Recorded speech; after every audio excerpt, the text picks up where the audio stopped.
When you look at how we use energy in our society, about 80% of the energy is liquid or gaseous fuels.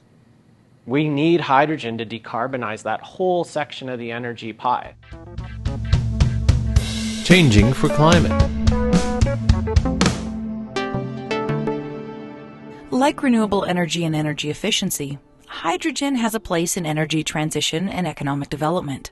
It has potential to decarbonize transportation, heavy industry, and home heating. And Edmonton, along with several other jurisdictions, is part of a hydrogen hub that is working with industry to establish hydrogen's role in a zero-carbon future. So green hydrogen is hydrogen produced with renewable energy as the source energy. Blue is hydrogen produced from natural gas with carbon capture. Usually somewhere between 50 to 90% of the carbon is captured. And gray is hydrogen produced in a traditional method from coal or natural gas with none of the carbon captured. ATCO engineers Laura and Greg both work on the hydrogen blending pilot project, where hydrogen gas is added to natural gas for use in homes. Since the combustion of hydrogen emits only water vapor, this allows the carbon to be captured at the plant.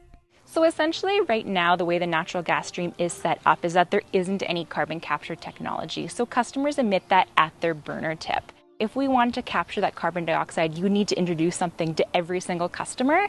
Whereas when we blend hydrogen upstream of our customers, we're able to capture it on the front end, and the customers have no impact, no changes required to their infrastructure.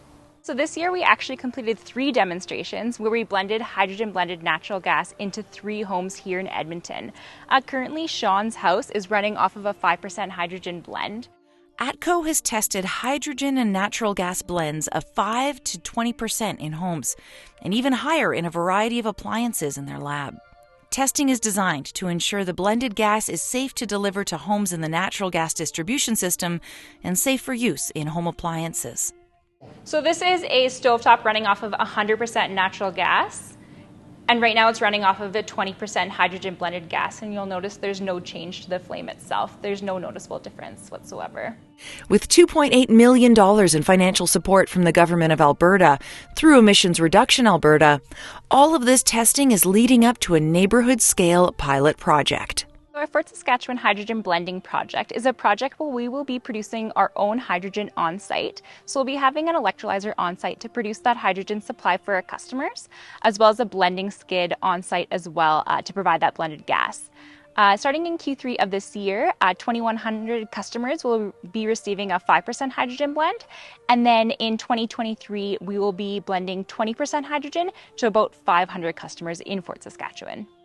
While hydrogen blending could reduce emissions in home heating by 10%, getting to net zero will take more. So we have yet to do a 100% hydrogen community. However, we've started the work in producing an appliance that can use 100% hydrogen, and we're very confident that our network can use and deliver 100% hydrogen to communities in the future.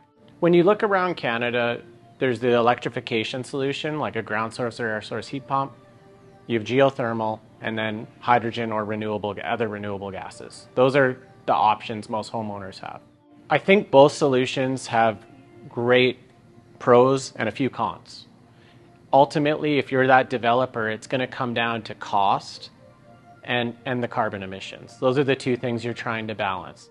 A benefit of hydrogen is the availability of natural resources in Alberta and industry's ability to utilize the existing natural gas distribution network. Ultimately, hydrogen's future will depend on the cost to produce it and capture the carbon emissions as we search for the right mix of solutions on the pathway to net zero. Changing for climate.